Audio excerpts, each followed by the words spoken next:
Welcome everybody to our what do you want to call it? Our prospect ranking. I always get stumbled up on our prospect ranking because it is, but also we have rules. So I guess it's prospect ranking. So annual expected Buffalo prospect ranking under 24 uh, with the rules that we'll go over in a moment. Um, but I'm excited for this, guys. We don't get the whole gang together very often. All four members. Chad? I don't even see Anthony that much anymore. Yeah, I love you, kid. I didn't. We are messaging you in the thing. We can't hear you at all. Oh no, you can't hear me. 10 minutes of perfect audio just messed up the second you hit live. It's you like came back at the end right there, though. Oh wait, it's am I like back you were now? you're back. It was like you were recording from across the basement. It was very faded. Okay, Am I back now? you're back. You're re-slamming the door. Jeez. Okay. Well, let's start over again because that's a bad start. So for everything that nobody heard, this is our prospect ranking for the Sabres under 24. We have special rules which we'll go over. I think I said a lot more than that, but that's really all I need to hear because I kind of messed up the beginning anyway. So you that ended worked. with I don't even see Anthony that much anymore. Yeah, that that's was where like I said, no I said context. we don't get the gang together that much. I know. So yeah, and that's when I said I don't even get to see Anthony that much anymore. I'm sorry. And here we are. But we're back. We're back. Season is back. We are back. Regular podcasts with the dynamic duo with Eddie coming in and Austin whenever they want. Basically, open invitation. We're back.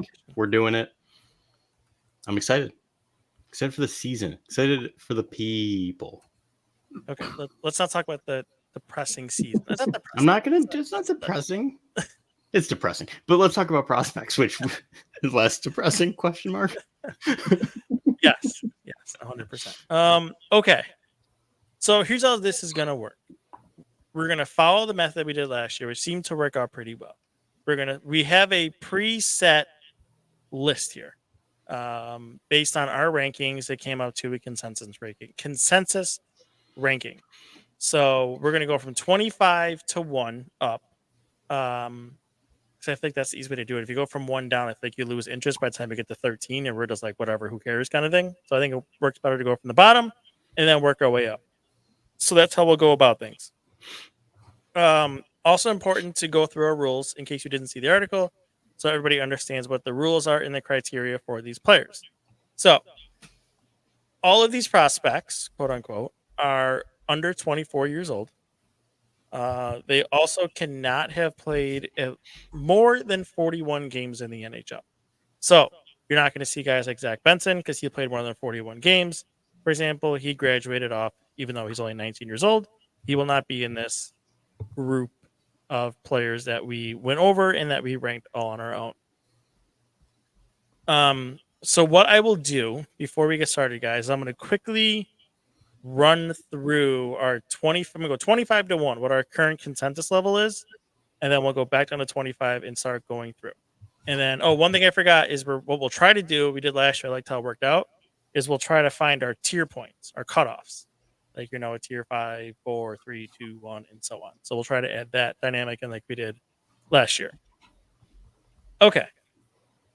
So starting at 25, we have Ethan Medema, Olivier Nadeau at 24, Liami Marjala, 23, first goaltender Scott Ratzloff at 22, Kozak, 21, 7th round pick this year, Ryerson, is it Leenders? I'm going to lean on you, Austin, for some of these names. Leenders, you got it. Leenders. Okay, at 20, Jake Richard at 19, Osborne at 18, Poldipoff at 17, new addition Tyler Tullio at 16, Kisikoff 15, McCarthy 14, Sturback 13, Zemer 12, Komarov 11, Novikov 10, Kleber 9, Nuchev 8, Ryan Johnson 7, Rosine 6, Oslin 5, Wahlberg 4, Hellenius 3, Kulik 2, Devin Levi at number 1. So again, that consensus ranking is based on how the four of us had our own individual rankings. So that's basically the average ranking between the four of us. Okay, said a lot. So let's work our way all the way back down to 25. And the good news is, by the way, we don't have to worry about anybody like who was like 25, 26. After Medina, there was like a really significant drop off. So there really wasn't anybody even close to making into 25 besides these 25 guys. So I think the way we did this last year is we kind of did like 4 guys at a time, and we moved them around. So our 25 to 22, Medina, Olivier Nadeau, Mariala, Scott Ratzlaff. I talked a whole bunch. Somebody jump in here. Okay. Anybody like a guy? Like Mariala's my guy. So he's the guy I'd argue for to stay where he is or even move up. But anybody else have an argument to make about somebody here? I hated this. Once it hit 22, I was like, we should do a top 22 because I don't want to put anyone else on this list. So so you have no fight. It got pretty rough there at 22, which is the first year in a while I felt like it got rough getting there to be like, I don't know who to put here. The only name I'd like to advocate for here that was not mentioned in the 4, you said 26 was not. We have 2 people like Patrick Geary, and other than that, I'm just not a big Olivier Nadeau fan. That's all. I just feel like he will never be able to skate in the NHL. He's a big guy, plays in front of the net. But I feel like he's a forever ECHL, OHL, or OHL, AHL player. So, but if we're going out of those 4, I kind of like our consensus. Okay. Yeah, one guy who I liked as a maybe future bottom 6 guy a year or 2 ago, who I'm not maybe as confident in now, is Kozak, because I left him out of my top 25. Because I just don't think he's going to be an NHL player. And I it's funny, I didn't realize how much Scott Ratzlaff struggled last year in the W, because I had him erroneously high. I had him 14th. Yeah, 14. Horrible. That's the only one that really stands out on my list, because I looked instantly at how I ranked them compared to you guys. I'm like, okay, this is not bad. Oh God, Ratzlaff, what did I do? I thought he was much better than he is, but I am in no position to advocate on his behalf for a move up, given the fact that he kind of regressed to rookie WHL numbers last year, which is not great for a deep. I will say he got a ton of shots, and he's the favorite to be the U20 goalie for Canada this year. Well, there you go. If you wanted me to boost you up, Anthony, that's my argument for Ratzlaff. Is he's still, like, even with a good Canadian crop of goalies and that are U18s right now, he's probably going to take the net for the World Juniors. So that's why I like having Austin here, because I wouldn't have known any of that.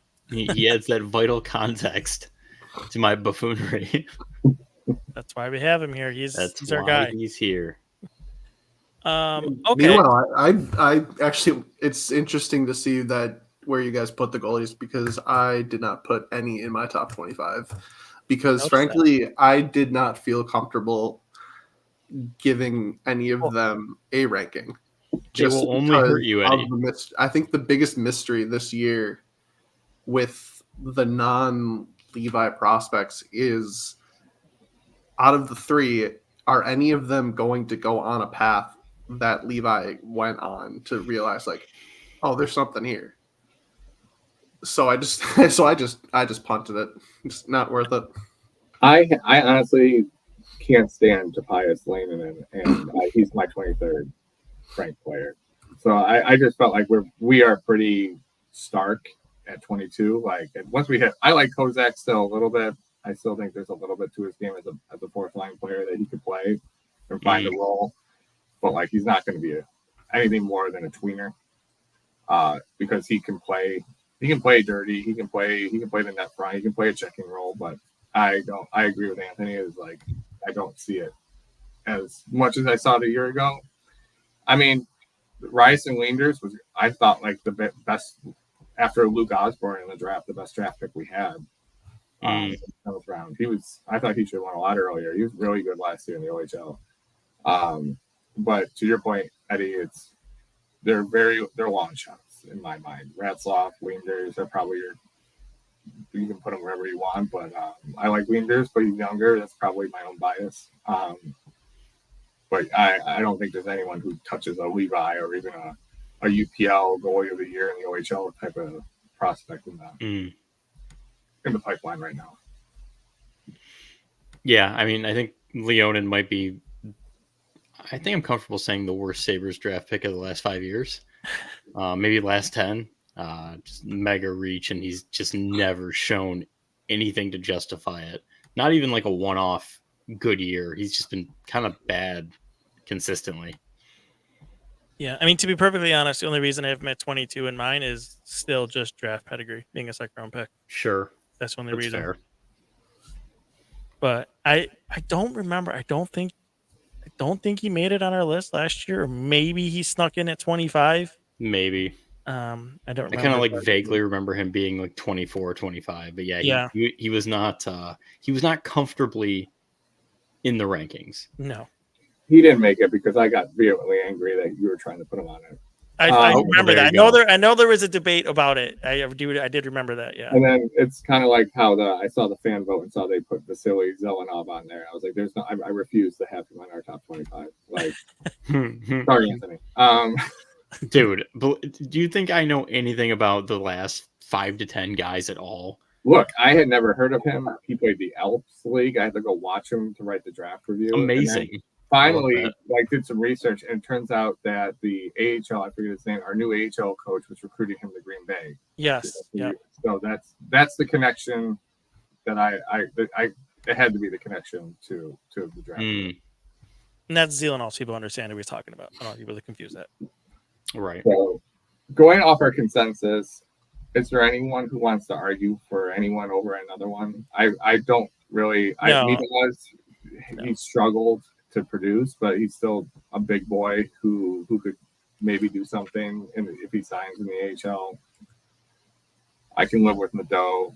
I just want to see Margello come to the North America after his league. Me too, but I don't know if he's going to get a contract, unfortunately. I mean, we'll see. I don't know. So, Chad, what do you like about Margello? I'm be honest, I don't think I've seen him play really. So it was more of last year. I watched him a lot more. Okay.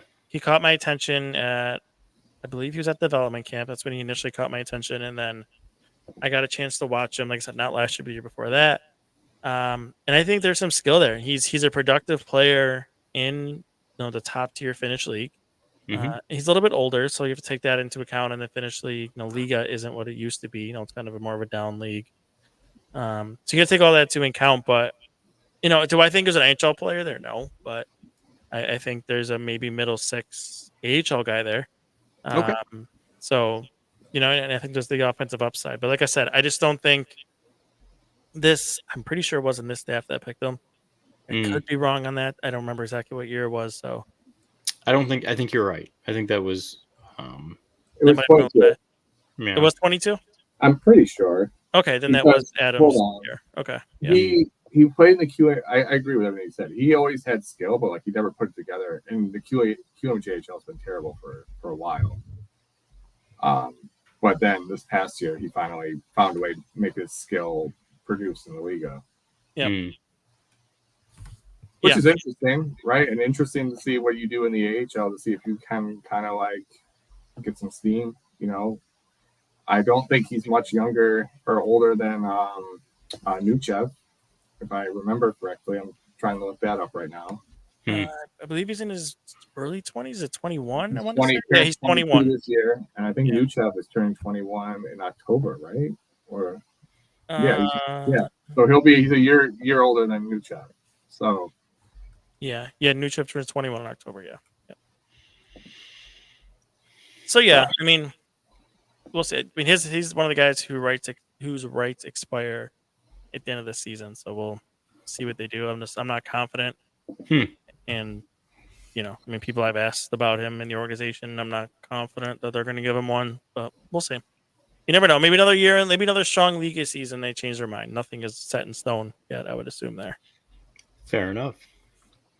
Okay, so we'll agree to leave 25 to 22 as is. So Medina at 25, Nadeau 24, Mariala 23, Ratzloff at 22.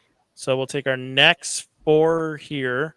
So we have Tyson Kozak 21, Leenders 20, Jake Richard at 19, and Luke Osborne at 18. Personally, I'm okay with that. Only thing maybe I could say if you are anti-goalie like myself, flipping Kozak and Leenders, but we don't have to. Yeah, I don't have a hard opinion on any of them. I like Jake Richard. I had him 18th on mine, right? So I guess right around where he's at. Talk about a skill guy. That's a skill guy. Yeah, right. I'll never advocate to do anything with a goalie. I like Osborne. I mean, these are just like the fringe of guys I actually kind of like know about. I am a Richard fan. I do see some upside there, but I think he's adequately ranked. I think they're all probably adequately ranked in this section as well. I know it's not fun for a live stream or podcast, but I agree with Anthony. It's Richard. I wish he would have produced more at Connecticut. I think he's still going back to Connecticut next year. I'm not sure, but I think that's right. They don't have a team listed for him. Italy. I looked there to see if he was going back. There's no team listed right now. Interesting. I did not look to see if he transferred out. I know Matthew Wood transferred out, which was one of their big players there, which could help him, hurt him. I'm not quite sure. Luke Osborne was one of my favorite players going into this year's draft as a mid-round pick. He is a project, but he's got all the skill in the world, so that's fine with me. Leanders, goalies, we'll see. I wish we can almost be like, let's just leave goalies off until they're 20.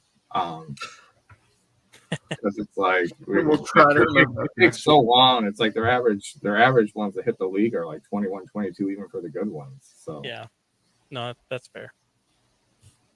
Okay, so we'll keep moving along. So we'll just leave as is then. Kozak 21, Leanders 20, Richard 19, Osborne 18. Okay, I think this next group of four maybe gets a little bit interesting now. I have some opinions on some of these guys. So we have Poltapov at 17, Tulio at 16, Kisakov 15, Gavin McCarthy at 14. McCarthy, I feel like I was higher on last year than this year. Where did I have him? I had him 15. We were all pretty much around the same. Tulio is kind of, I don't know. I mean, there's some interesting AHL stuff there, maybe.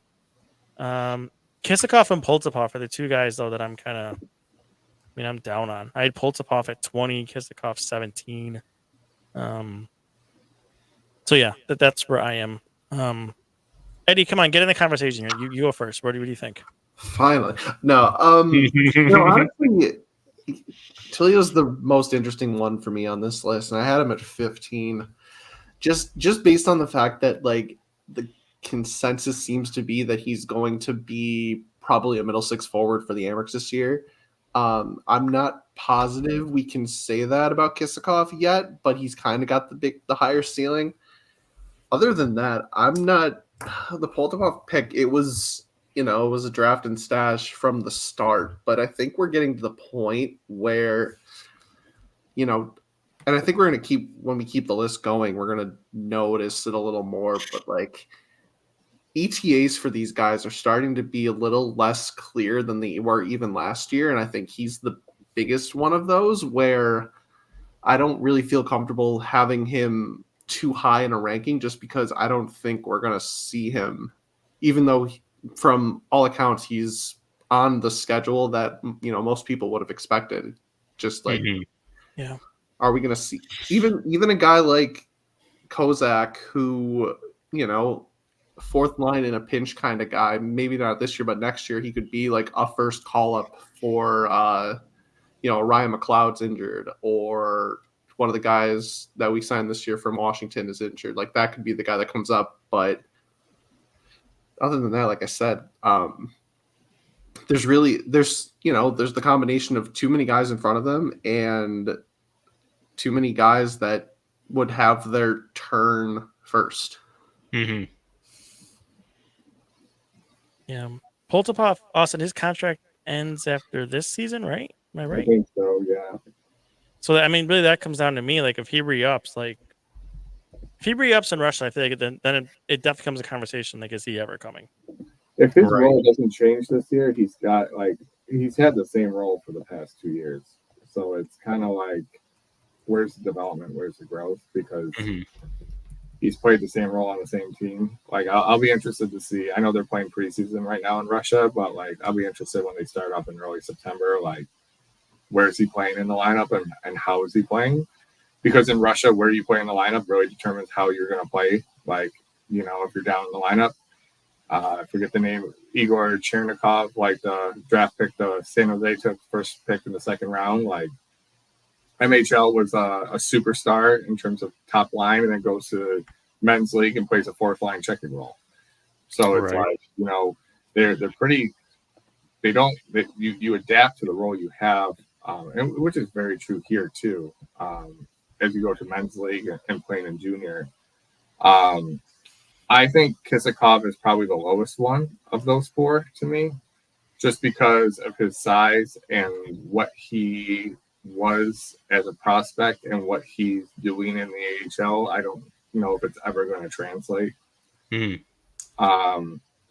And then I love Tulio as a prospect. He really hasn't done. I'd be interested to see what Tulio does here in Rochester compared to where he was before in the AHL. Gavin McCarthy's still the top one for me just because he was kind of bumped down the depth chart given the depth of defensemen they had there. I believe he was at Boston. I just double checked. Yeah, it was.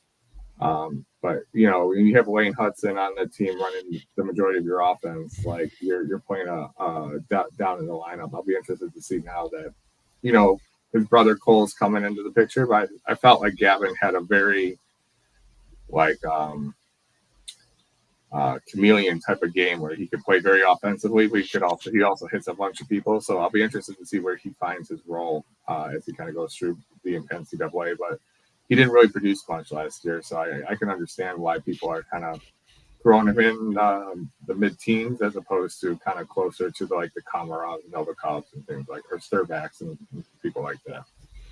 Yeah, that draft year with Poltapov and Kisakov, it was the COVID season, right, where your scouting was limited, and I think Russia was one of the only leagues that actually played through. Sardarian was in that class too. Don't forget, they took pre-rush. You're right, Sardarian was in that class, so that's a tough one for me, right? I think that's the one year you could look at where draft pedigree maybe doesn't mean as much, just because of how the Sabres approached it. Like, look, we saw the most of these guys; they're the most known entities, so we're going to take shots. So I don't think I'm really surprised that they haven't exploded out of the gate here, and that they're either slow developers or they're really not going to turn into much. But I guess you'd have hoped for more. I wasn't high on either. I had them ranked at 16 and 17 respectively. Same thing as all you guys said on Tulio. The skill is there, but at this point in his development, I'd have liked him to be, I guess, maybe a little bit more NHL ready, which it doesn't seem like he's even close. And I mean, pretty much right with the consensus on McCarthy too. I agree that I'm down on him a little bit compared to last year, but not by much. I still think he's got, that quintessential Fringer kind of prototype about him. So I'm still relatively interested in what he's going to do. Yeah, McCarthy for me is kind of like the guy that of their current prospect list kind of is on, if you want to compare it to a guy that's in their system now, he's kind of on that Zach Metza kind of trajectory where he could be one of the best defensemen in college hockey in his senior year, and then come into the lineup, into an NHL lineup if they need him in the way that Orion Johnson did. The only difference is that instead of having to have a bidding war for him, he's yours until that kind of thing can happen. And with, the way that this prospect group is set up, having that kind of certainty for a guy in, 27, 28 will probably be pretty helpful for hopefully where we want this team to go, or if it does go, Arby's franchise opening wrong. He's gonna be probably a second pair defenseman on a team that has good vibes. Yeah, I don't know if I'm that high on him, but I think there's NHL potential there for sure. I would like to make a suggestion as we talked about tiers. Oh, I forgot about tiers. Jeez, yeah, we should. If I were going to cut tiers off, I would cut off at 22 and I would cut off at 14. Yeah, that's probably right. Yeah, I think that's fair. Thank you for bringing up tiers, Austin. Good reminder, because I completely forgot. All All right, I am doing a cutoff of tiers right now. Give me a second while I update this in my tracking file here. Okay, so I think we're all good to leave him how it is. So McCarthy 14, Kisakov 15, Tulio 16, Polzapop 17. Okay, so the next group of 4 here, I'm gonna start to make you guys maybe fight me. This is gonna get fun. Bring it. So 13 we have Sturback, 12 we have Zemer, 11 Komarov, 10 Novikov. I am going to make the argument here that Zemer should be above Komarov in these rankings. I just I get Komarov that there's the hype coming out of I want to is Western Hockey League. Right? No, he was in the queue. Or was he in Western? I can't think. Now I'm losing it. I think he's in the queue. He was in the queue. If I'm not mistaken. Yep. Questioning myself. I get it. He had a great playoff. He had a great season, MVP, all that good stuff. And I will admittedly, I've said before that I did not watch him a lot last season. But the last time I saw him play, the last time I saw him in Buffalo, his skating was a major problem. Now that could have improved because I would openly admit, and I'll probably lean on Austin and kind of get some feedback on that here. But I don't know. I'm not completely sold in all the hype there. So that's why I think Zemer, who is coming off a great tournament he was just in, and I just like him overall as a player. I think the most interesting part about this part of the list is that this is probably a tier in itself. I was thinking that too. Yeah.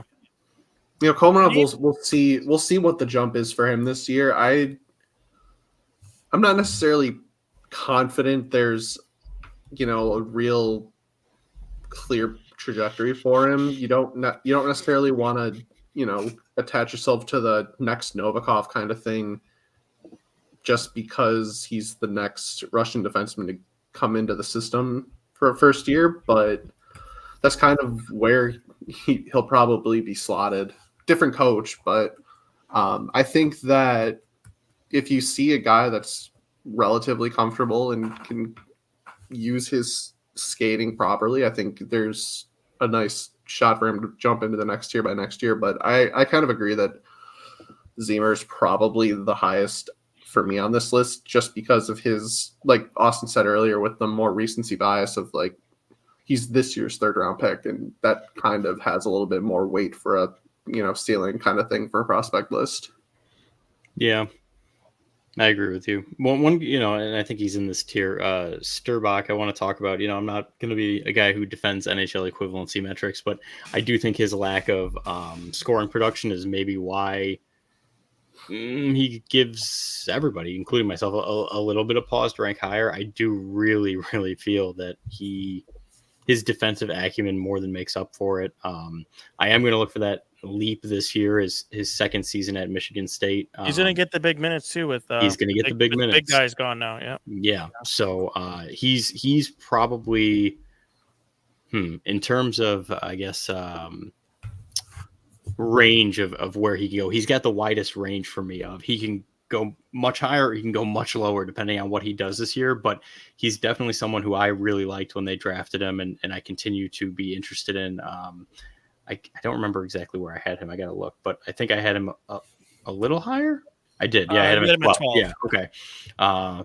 But no, I'm a fan of his, and I think he gets overlooked a lot when we're talking about prospects. But again, I think it's all kind of born in the fact that he doesn't really produce, right? So you're not seeing highlights of him on Twitter or people losing their minds about, some 4-point game he had against, West Tadpole State University. So just a guy I did want to give a little bit of mention to because he's probably the most interesting defensive prospect going into this year for me.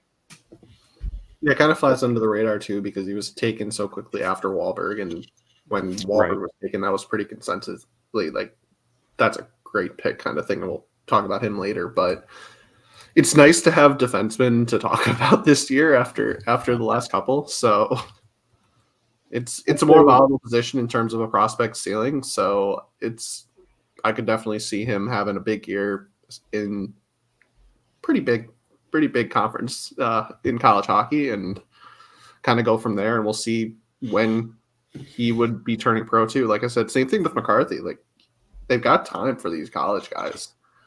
So especially on defense where your entire defensive core is like under the age of 25. That too, yeah. You know what I mean? You're Yeah. not really looking to cycle anybody out at this point. So yeah, they can afford to have or give those guys a little bit longer shelf life in juniors, NCAA, AHL, etc. Get in here, Austin. What do you got? I think for me, this is tough because, Brody Zimmer played on the top line on the NWP this past year, but he played with Stiga and Higgins, and he was a fantastic third wheel to them. He has a crazy shot. He's high energy. He will go in as the F1 forechecker and get down and dirty, but I mean, he's never going to carry your line. So really, with Zimmer, as he goes to college, it's who's he going to play with? If he plays with like the Oliver Moores and Jimmy Snuggerudes at Minnesota, then he's going to continue upward trajectory. If he gets paired in kind of like the Aaron Hugland role, like then we'll see. We'll be talking points with Zimmer as early as next year. Surback, he was a mystery to me during his draft year. I thought he was great internationally, and he was a roller coaster when he played in the USHL. Yeah. He played behind Levshinov and Nienhaus, who was their captain last year. So, like, he wasn't going to ever get points or power play time. So it's kind of like he played for a powerhouse Michigan. Like, Nightingale came over from the NDTV, brought a bunch of players over, and Sturback kind of like he played second fiddle. So it's kind of like this is his year, right? Like, how do you judge someone when they're asked not to do what they were doing as a junior, and then he's offensive? Then you have Komarov and Novikov, who are they're Russian, but they're diametric opposites. Novikov's a deep first 6'4" defenseman, still put up 23 points in the AHL. And Komarov is a right shot offensive first defenseman, but he played in the QMHL last year. And, he looked great in the Memorial Cup. They were double shifting him every shift. Honestly, it's probably how they drafted Brunet, because Brunet was the one who would go in after him. Which is interesting, which I would like to talk about at some point on the podcast, of how Sabres prospects, and then all of a sudden we're drafting people attached right to them. But, for me, it's hard. I'd say Novikov is the proven commodity. Komarov is an offensive, and to Chad's point, who knows if he can skate at the professional level. His draft year, he was a terrible transition defender. He's gotten a lot better at it, but how that translates. Sturback, to me, is just like, let's wait and see. And I love Brody Zimmer as a player. I feel like he's the perfect bottom six, middle six. But who is he going to play with? And I feel like that's, he played with the top line at the NDTP, and Stiga and Higgins did everything, and he finished. And he did everything that was asked of him, and he did it so well. I thought he rose it up to a late second round pick, and we ended up stealing him in the third. So if you ask me to rank him, I'd say Novikov. And then the other three are so close to me. Like, you could make an argument. I have it Komarov, Sturback, Zimmer, and it's just because the first two I'm going to get to see professional. One I'm going to get to see professional, and the second one I'm going to get to see what he does when he can play on offensive role. But Zimmer could easily take the cake there. Yeah, I think it looks like I had Novikov the highest of all of us. I really liked how he played last year. In the games that I was at, he was never really like, jumpy, kind of like that first year kind of guy as a defenseman, but like by the end of the year, you could definitely see that there was a lot more composure that you can kind of, you hate to go eye test with these kind of things, but like you can see that he's aware of his positioning. He knows how to be a stay-at-home guy. We'll see how he reacts with more minutes this year, and as he gets older, he'll have a little bit more athleticism. But if you want to think about the other big guy that's in the Sabres system right now, like what's going to be the difference between him and Matthias Samuelsson? What lessons are they going to learn from how he's developed and what he has to still work on? And I think that Appert's more of a offensive YOLO kind of coach, but maybe he's got something to share with Samuelsson that he learned from Novikov and the other way around. So I guess we'll see. Okay, I'll say that Austin talked me into keeping Zimmer at 12. I think the way he presented it makes sense. Because if you're going off to, I mean, it's hard doing this rankings. What you want to look at? You want to look at how the players have formed up to this point. You want to look at what their ceiling is. I try to do a combination of all of it. And I think Komarov to this point has the better record, if you will, and in terms of what he's been able to do. And I know it's the Q, and you got to be careful there, especially with defensemen. But I could see, if Zimmer has a good freshman year at the University of Minnesota, that he jumps. I mean, that could be hard because Minnesota is stacked every single year. So it's really what kind of minutes is he going to get? But the hard part is Snuggerud came back, so he's not getting the top right wing spot. So it's can he get the second line right wing spot? Maybe he'll play with 28-year-old Aaron Hugo at Minnesota. Okay, so I think we'll leave the way it is. Sturback 13, Zimmer 12, Komarov 11, Novikov 10. And to be clear, I have similar issues with Novikov skating like I did with Komarov. I think it really got exposed in the playoffs. Pretty bad, actually, even to the point where I think he performed so bad that it took some attention of how poor Ryan Johnson was because of how bad Novikov was too. But maybe, year two, we'll maybe some improvement there. Okay. So I'm going to do, usually we've done 4. I'm going to go 3 here because I think the guy at the top, Ryan Johnson at 7th, and maybe where we're going to cut our next tier. So, because then we get into Rosine, Austin, Wahlberg, Millennius, the bigger guys. So at 9, we have Adam Kleber. 8, we have Nuchev. 7, we have Ryan Johnson. I could see Austin, like me, is a big Kleber guy. Awesome had him at 7. I had him at 9. And then Anthony had him at 11, and so did Eddie. Again, University of Minnesota defenseman.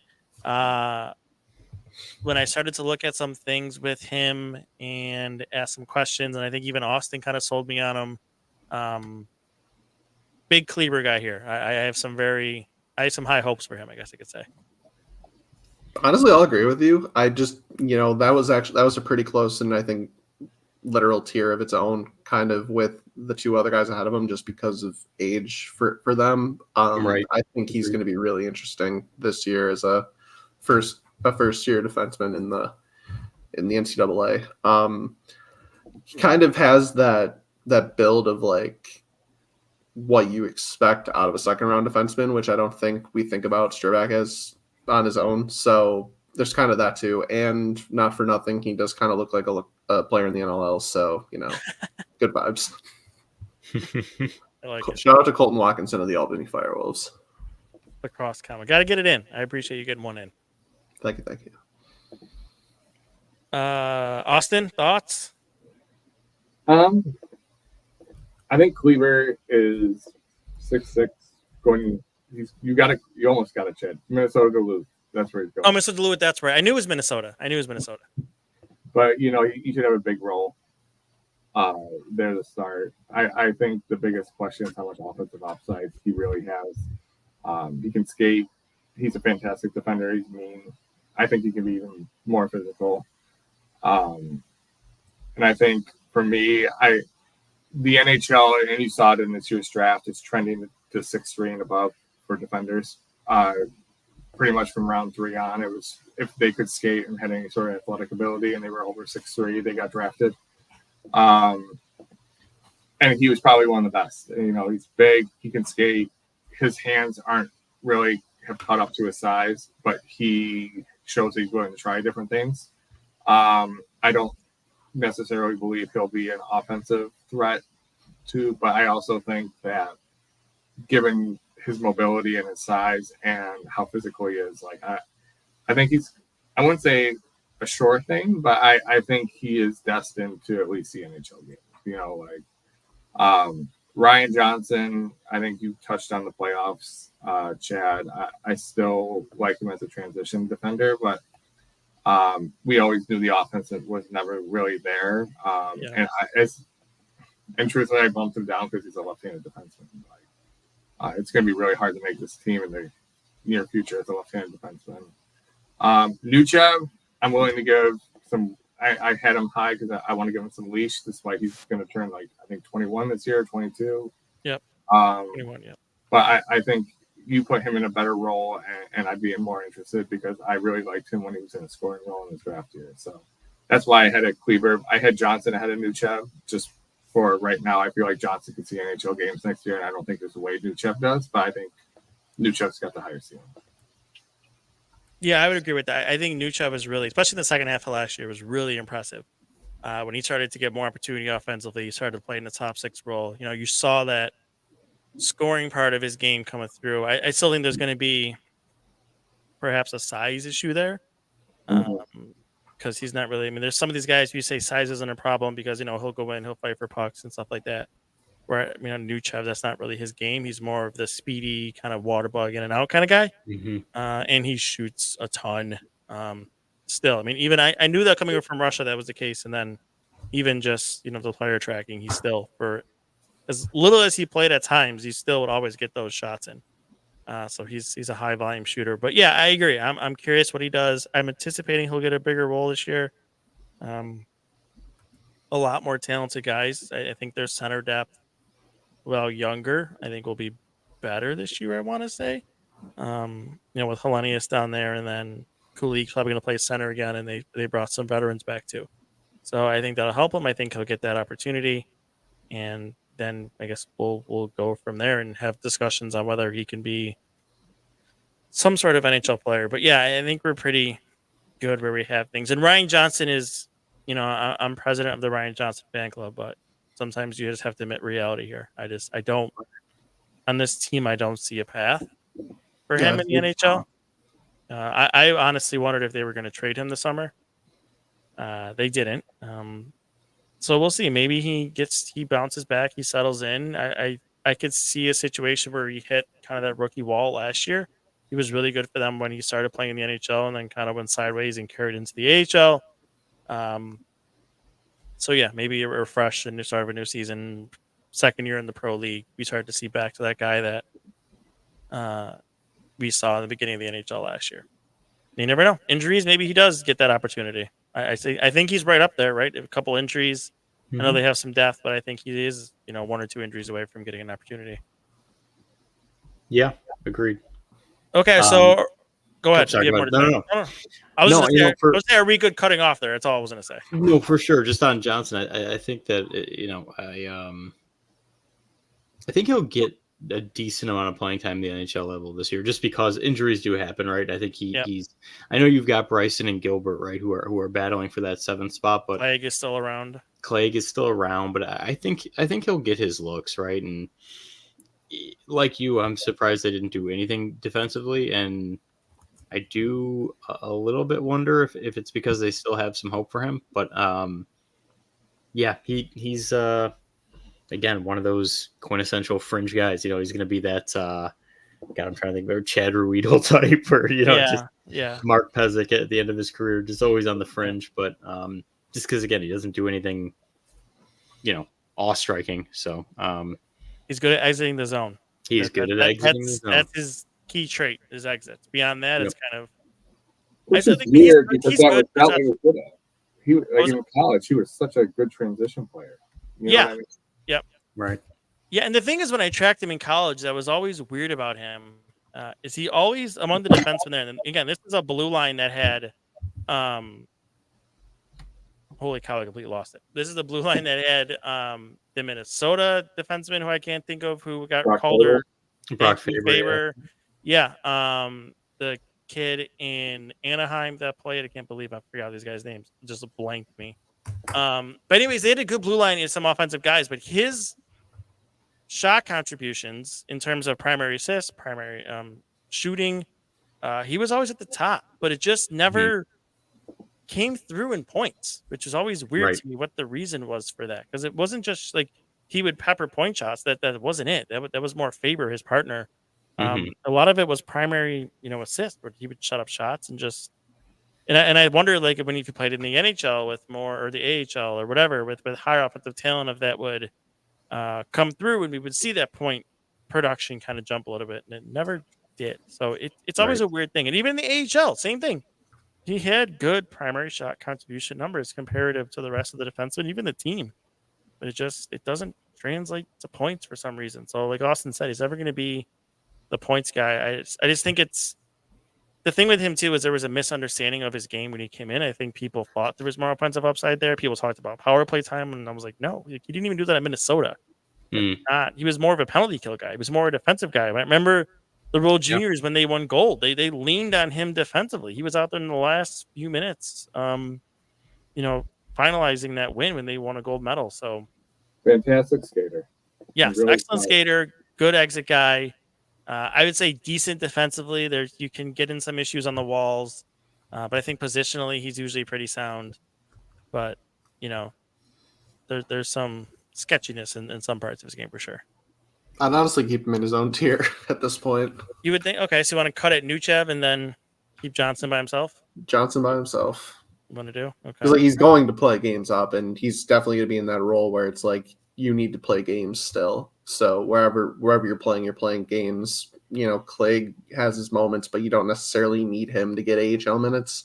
Yeah. You can be a little more comfortable keeping him up in the press box until you need him, rotating in, those kind of things. But with Johnson, at some point it might all come together for his offense. And I think you still need to figure that out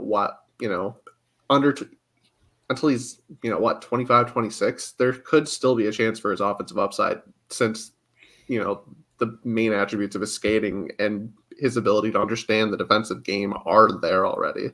Yeah. Kind of lets him be a little more aggressive. I really don't think he has hands. That's his biggest problem. Is he's so skating dependent that his offensive ability is all about point shots and dumping low. He has vision too, which I think helps him when he has open space. He has the vision to figure it out, but I think you're right. He doesn't have the hands to move around the zone potentially. I think that's a fair way to put it. I think we might have lost. Oh, he's back. But yeah, I think it's a fair way to kind of summarize that. Okay, so we'll cut there at Johnson and we'll cut at Nuchev. So we have two cuts there. Now we're into our top six. So we're going to do this a little bit different. So our top six of Rosine 6, Austin 5, Wahlberg 4, Hellenius 3, Kulik 2, Devin Levi 1. We're going to approach this, I think, a little bit differently. I think that we should go to the 1 and 2 because I'm pretty sure, unless someone else has a different opinion, even though I had Wahlberg 2, I'll concede. I'm probably not getting him into the top 2. That Levi and Kulik are your two guys. Everybody here besides me had Levi ranked number 1. I lost this fight last year. But Austin, you did say that you had a counter argument against Levi at 1. So I do want to give you that open window if you want to make that. Because last year you were the guy fighting us, I think, to have him at 1. Oh, I just think that the hardest part with putting Levi at 1 is really just he struggled a little bit in the NHL. You get a good AHL. I feel like it's who you want to put it to. I think if we're arguing Kulich, I think I would still go Levi. But I think, and this is so weird for me that I'm the only one to put him at 2, was Consta Hellenius. I feel like the future of Consta Hellenius is a lot, could be greater than arguing the Levi, where Levi is fighting with UPL. I think Hellenius has a clear lane to the third line center position long term. And I mean, he did it professionally last year. I just felt like Hellenius is just not as sexy of a pick to produce points. Like he's not the F14, a player that you are hoping is going to be your top 6, point per game player. Right. I thought he was one of the smartest, one of the most polished players that come in the draft. It was just, even when he played with his peers, he just never really dominated because he doesn't possess the skill level to just take over a game. So it's hard. I think the argument against Devin Levi is just strictly like, look at UPL's contract and tell me how he's going to take UPL in the next 2 years. It's fair enough. The one counter argument I will make for Kulik against Hellenius is you said Hellenius played center Pro League. Kulik played center the entire year in Rochester last year in a pro league as well. While I don't necessarily agree that they're building him out to be a centerman, that's what they're doing. And that's one of the reasons he's going to go back to the AHL, because they believe he can play center. They're going to really lean into it. But I think if you're going to use the Hellenius Pro in Liga, which is a more of a down league than playing center in the AHL and having that production too, I feel like Cooley kind of has that in his pocket. Yeah, I'd give Kulik the edge, honestly, just because they're clearly comfortable enough with him at wing that they can, experiment with him as a center. And if they're going to be slow, if they're going to be keep talking about slow kicking these guys, like that is the argument. And I think even though he's 6th on our rankings, and Chad, you wrote about this the other day, like Roseanne is probably the first guy up for a long-term injury this year, just because his role is a little bit more. He can even make the team out of camp as the extra guy. Yeah. I mean, they clearly have a role for him that they're pretty comfortable with him sticking to. With Kulik, they have, it's tough to say on a team that hasn't made the playoffs in 13 years and is still probably projected 90-ish points, depending on what the season turns out to be. But you still kind of have that luxury, in calling it that, to try a center kind of thing with a wing. And I think he had a bad rap kind of season. Like, for the most part, everyone was on the same page that he had a pretty good year, but I think a lot of people were expecting more, kind of the way that Quinn and Peterka, like when they were when they were down there, they were, consensus, like this is their team. Well, you had that down stretch right after the World Juniors, which can be fatigue maybe into it, and then you had the poor playoff round, which to me that playoff round honestly that's 5 games. From what, and he was your leading scorer the year before in the playoffs. Like I really get out of here with that for me. Mm-hmm. That entire series is weird. Yeah. For this top tier of guys, I think at this point I lean toward who has like the maybe most direct path to being a star, right? And that's why, Hellenius was so tough for me to keep out of the top 2. And to Austin's point, right? Because he could walk in and he's got the clearest path to that 3C position. And I think he fell well below what he was actually, worth in terms of draft slot. And then you've got Devin Levi, who consensus, he's one of the top 5, top 3, maybe goalie prospects in the league right now. And you love Kulik because he's solid. You're probably going to get at minimum, like worst case scenario, a middle 6 contributing winger, and his ceiling is so much more than that, right? So because of where Kulik is in his development compared to Hellenius, he did get the nod at 2 for me. But if we were going strictly on ceiling alone, I'd have had a hard time with my top 2 between Levi and Hellenius, because I think they both have the highest ceilings on this list. And here's my argument against Kulik, and it's nothing against Kulik, because I think on a 200-foot game, he's a center. Like, he plays great defensively. He's super smart. And what I was about to say before was just like, one of the things that has always stuck with me. I think it was Will Scouch who kind of started it. Was when you have more goals than assists, ask the question why. And Kulik is, while he's a center in terms of positionally and defensively, I don't think he's a playmaker, facilitating play up the ice, facilitating play in the zone. I think he is someone you put on the wing and let him play offensively. He's going to give you good effort in the defensive zone as a defensive winner. To me, that is the reason. To me, that's why I put Hellenius over Kulik, because Hellenius is going to drive play down the middle, and he's a great playmaker. He's so smart. I feel like Kulik, with Olsen gone, there's one injury away from someone sticking Kulik on the Olsen spot in the power play, and then he's got 3 power play goals in 3 games, and we're all raving about him. Do you know what I mean? Mm-hmm.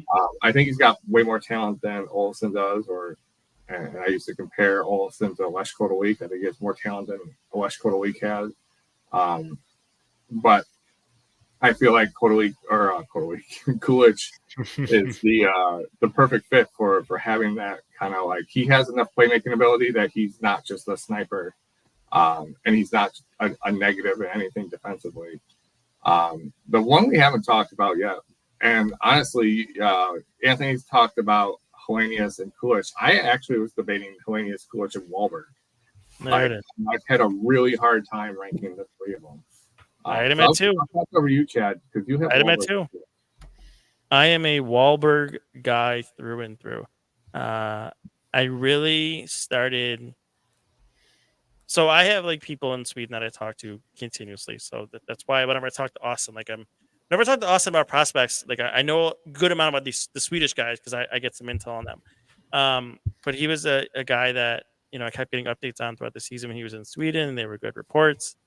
And then he came over and like just stepped right in, and like not only stepped right in, was an impact player, like instantly stepped right in, instant impact.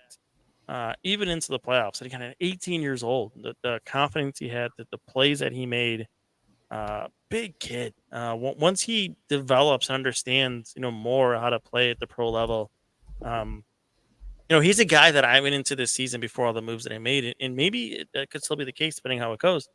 Is I thought that he had the potential to play NHL games this year. If there was a couple injuries and he started strong, the back half of the year, I think there's that opportunity for him to step into the top 6 or bottom 6, sorry, if it's there and get some games. I think there is a player there who was closer NHL ready than I think a lot of us thought, and I am very excited about him. Like I said, I had Kulik 1, I had Wahlberg 2. I am 100% willing to make an argument for 2. I mean, that's going to go on Levi being 3, and that for me is going to be goaltending bias. That he had great AHL numbers. NHL was kind of, and it's goalies, man. You don't know. You don't know what you're going to get there. I feel confident. Even Hellenius, I think if you look at your forwards, I feel more confident that you're going to get more of an impact player there than Levi, especially when you like Austin said, you take UPL's contract into account. Too, so I think that played a part of it. But yeah, I'm a huge Wahlberg guy. I can't wait. Amerks fans should be. I mean, they watched him last year, but I think you should be excited to see this guy. I'm pumped to see what he does in a full season. I'm curious where you guys would put Benson if he was eligible. Number one automatically. Yeah. Yes. Yep. How about Benson out of the draft in this year's prospect ranks? I think I had him too. I had him ahead of Savoy last year. We had him high. Yeah, I can quickly pull up where we had him last year. Yeah. If you were to put him right now, compared like his draft year to, I think with everyone where they are now, I think you'd be debating him, Coolidge, and Hellenius right now. Yeah. I'll say this: Benson's the smartest player I've ever watched come out of a draft. Consensus ranking, we had him 2 last year, by the way. We had Levi, Benson, then Kulik, then Savoy. Hellenius is super smart, but Benson, I mean, you see it in the NHL. If Benson could skate a little faster, what he would be able to do on this team is, my God. Yeah. He's my breakout guy for the team. I think that there's a potential there for him. I mean, he had a good season last year as a rookie at 18 years old. But I think there's the potential there for him to do something, I don't know if I want to use the word special, but to take that next step and be a really key impact player for them. Look, the one player we haven't talked about is Noah Ostlund, and I feel like this is the year for him that we make the judgment call, because I always said it was going to be his 3rd year. He was too small to really judge. He had to get bigger and learn to play against men. Yep. And I think I've always respected the way he plays. I think he's super skilled. I just want to see. I feel like if he comes in undersized this year, it's a huge detriment to him if he does that. Like, he has to get himself to be able to take contact against AHL players this year and be able to at least spin off contact and keep plays alive. His skills immense, his brain's amazing, but he was just so small when he came out. Yeah, especially for a centerman. Yeah. Yeah, and it's weird for me because like Ostlund is, I've been higher on him than most, but I had him 6th, which I think is the lowest out of anybody here ranked. And maybe because that's the hope I still have in Roseanne.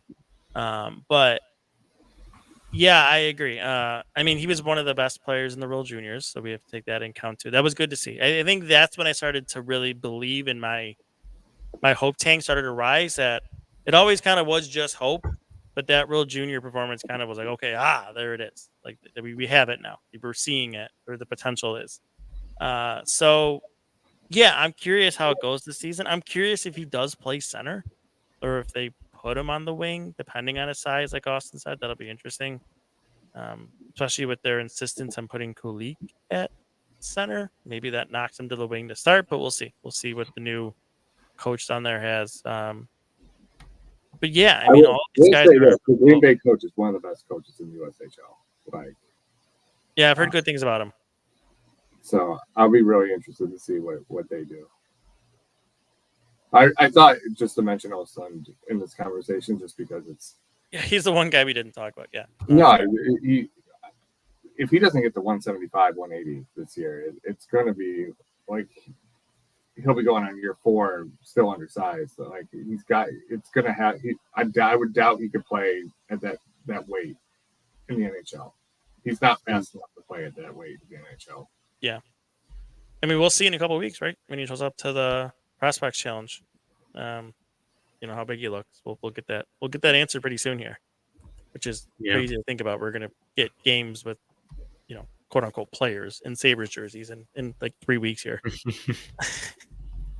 Yeah, I kind of agree with you, Austin, with like this being like the year for him. That's really what had me keeping him still over Roseanne in the ranking. They're pretty much interchangeable, and if we're talking about rankings itself, but I feel like you still have to give him that opportunity to have that jump where I think Roseanne has kind of gotten himself into a place where he's like a safer kind of a higher floor kind of AHL caliber player with that chance to make the next step. But like every time people talk about Oslin, it's the patience that people talk about with his development, like, and expecting that, build jump. So yeah, I guess we'll see for him. And if it doesn't work out, I think the fact that they do have this big jump coming from Wahlberg, where there's maybe a little bit more pressure on him as no longer being the new guy, like a let's see what you can do kind of thing. Mm-hmm. I think that's gonna honestly Oslin and Wahlberg having each other on the same team is probably gonna help them each other out. Familiar with each other, yeah. Familiarity, yeah. Good point, Eddie. It's hard going from a big ice as a smaller player in the SHL to smaller ice with Oslin. I feel like he's got the skill to play in the small area.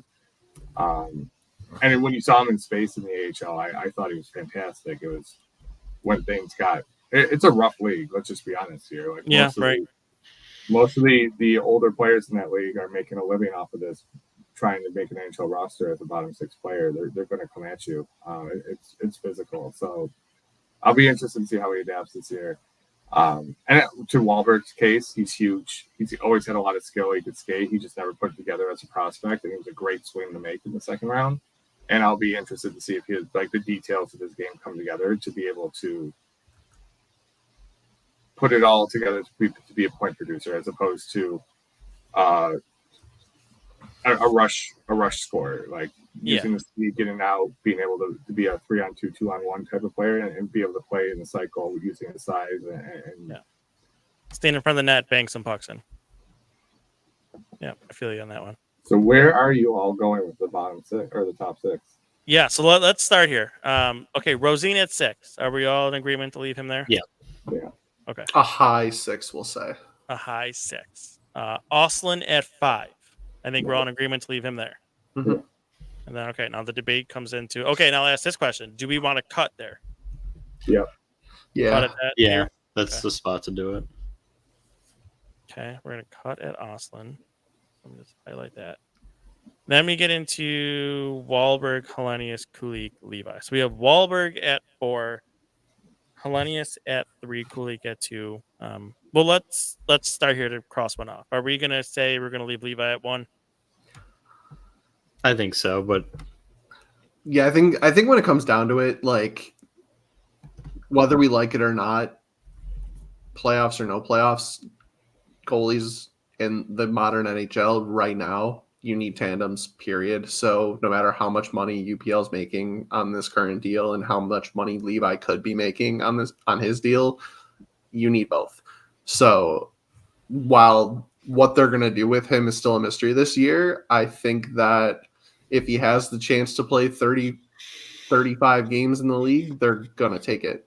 It's not like there's any reason for them not to, and there's not anyone ahead of him to take those games right now, depending on like what role they kind of see with Reimer, which I think is honestly just more of an insurance kind of thing to make sure that he can play multiple games a week, no matter where it is. Yeah. Mhm.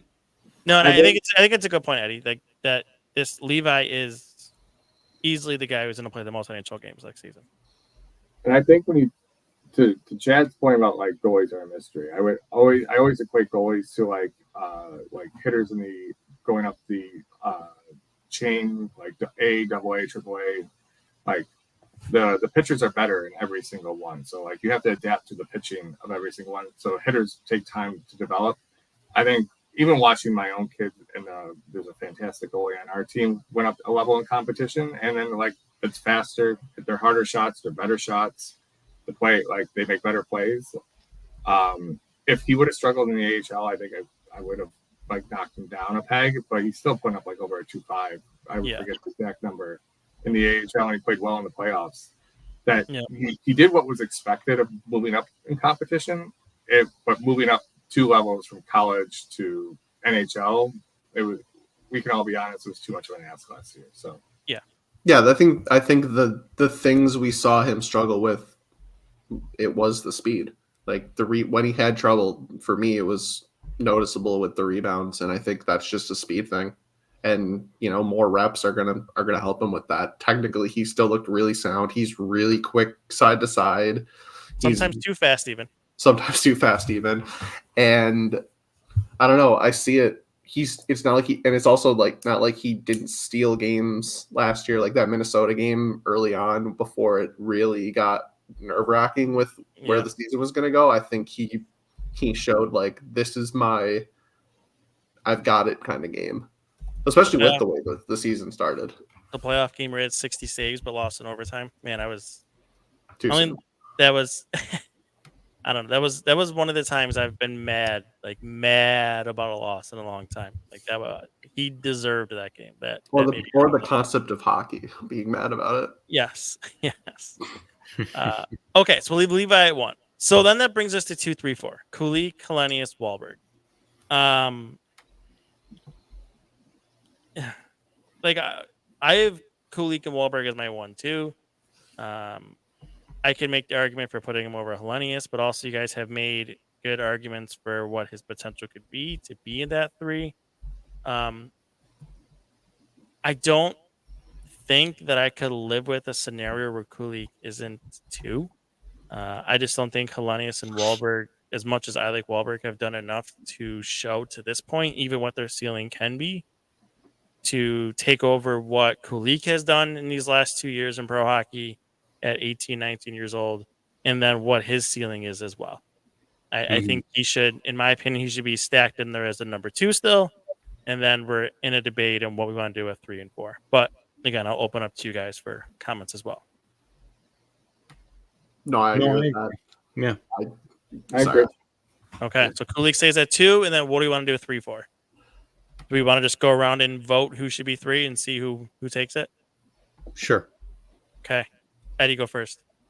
I'm going to say Hellenius just because I think that, like we said, I think the way that they kind of drafted him with that higher floor kind of build is that he's almost not this year, but next year, kind of like a Dylan Cousins insurance if nothing really bounces back, which I think he'll bounce back, but like if it doesn't, like that's your middle 6 center that you can rely on for X number of years. With Wahlberg, I think there's still a lot of variance to figure out what he's going to do right away. And I mean, it's kind of stupid to say just based on the context of like how they got there, but like Benson earned it out of camp, and I like we knew he was going to be good, but like I don't think any of us really expected him to make the team out of camp. Like I think Hellenius has the best chance to do that, whereas Wahlberg, I think that they kind of still would want him down until there's a reason to put him up. Okay, Anthony. Yeah, I mean, Hellenius, I agree. But for all the reasons I've stated at this point, I think he's got the highest ceiling of any prospect not named Levi in the system. I think his path to the NHL is, like Austin said earlier, unencumbered. I think you're going to see what he is, and you know, he's not the type of guy they're going to leave to cook forever in minors. And you know, again, I would hear the argument to put him higher. I like Wahlberg. I'm not discounting Wahlberg. I just feel that Hellenius' ceiling and just his all around potential is just higher. I do. And so I agree with him at 3. And if anyone made the argument to put him higher, I would absolutely listen and maybe even be inclined to agree. I mean, I know Austin had him at 2. I think everyone else had him at 3, right? Oh, except Chad had him at 4. But yeah, I think 3 is a more than fair spot for him. So I'll say Wahlberg to keep the drama going at 3 Okay. and pass it to Austin. I mean, you know my answer, but I think my hot take in this is to kind of piggyback off of what Eddie was saying with Dylan Cousins insurance. I think there's a world where Dylan Cousins moves to the wing and Hellenius can be in your top 6. I remember you saying that during the draft. Now that It's not crazy. It's not crazy. I always thought Dylan Cousins played better at right wing than down the middle, and Hellenius is the perfect player to feed Cousins pucks and to be deferential to the strengths of his line mates. So, to Anton Wahlberg, just so you know, Chad, I'm a giant fan of what he did this past year. So, I before Eddie and jumped on, I was like, I thought it was going to have Wahlberg the highest and then I looked at the consensus. I'm like, I'm even with everyone, and Chad's the highest. So I was like, y'all know your stuff. So I was like, but yeah, I'm a giant fan. What he was a project. I mean, I'll be honest with y'all. When he came out, he was 6'3", he could skate, he had skill, but he never put it all together. So I was like, I put him as like a realistic option in the draft guide, I think, that year, and like. He sold me as like, wow, I understand if the rumors were true, the Sabres were trying to draft him in the first round again. I'm like, I understand why, because the tool set is ridiculous for that size. So, all right, then that's what we'll do. Hellenius at 3, Wahlberg at 4 finalizes it. And funny enough, because we went through that entire consensus and changed nothing. It all stayed exactly the way we had it. Changed nothing. So. Well, good. So some good conversations in there, and I think we even tied it back into the team a little bit. I really like Austin's Cousins thing. The one thing it made it kind of made me think about inside. It made my stomach turn. Like, what if Cousins can't play center this year? Like, how cooked are they? But I quickly, I'm like, you know what? We'll talk about that later. I put that to the back of my brain. Sure. Because I don't want to get into that. Okay. Oh, last thing I'll ask. We don't want to cut a tier here anywhere, right? We want those 4 to be in there in a tier. We don't want to cut anywhere. Yeah, might as well. Like Levi, technically, you could probably put in his own tier, but I don't think we're doing this specifically based on his NHL presence. Yeah, so right. I think in terms of like prospect list, flashiest guy on the team, like the next guy up, like it could realistically be at this point in March. Any of those guys could be the top guy. Mm-hmm. Look, last year I came in fighting, and this year I debated all 4 of them and had arguments 2 and 4. So I agree. All right, very good. Well, that wraps it. Hour and 14 minutes, not bad. Got through the whole list. So we ended up with 1, 2, 3, 4, 5, 6 tiers technically. So not bad. I think last year we had about 6 and we did it too. So makes sense. All right. I guess that's it. That's, the whole crew together before the season starts. We'll definitely have to do this one more time. Just kick around season things. and definitely get into that. It might even be a good time to do it right after the prospect challenge, because then we can get Austin some comments on that too, depending who they send. Because last year, like they didn't put any of their guys in. They had a whole bunch of invites besides like Matt Savoy, and then Savoy got hurt, and that derailed everything. So I wonder where they're at. I wonder where they're at with that this year. But you would think logically, since a lot of those guys, Oslin, Wahlberg, Hellenius, Roseanne, Noichev, like all those guys, they're going to be in the AHL. It would make sense for them to play. But we shall see. All right. Well, thank you, gentlemen. I appreciate you taking the time. I know it's well past Anthony's bedtime, so we got to get him on his way here. Thank you for everybody that watched. A lot, like I've said over the episodes that I've done recently. The offerings, there's a lot more to come here, so stay tuned. And yeah, thanks, gents. Enjoy your night. We will talk soon.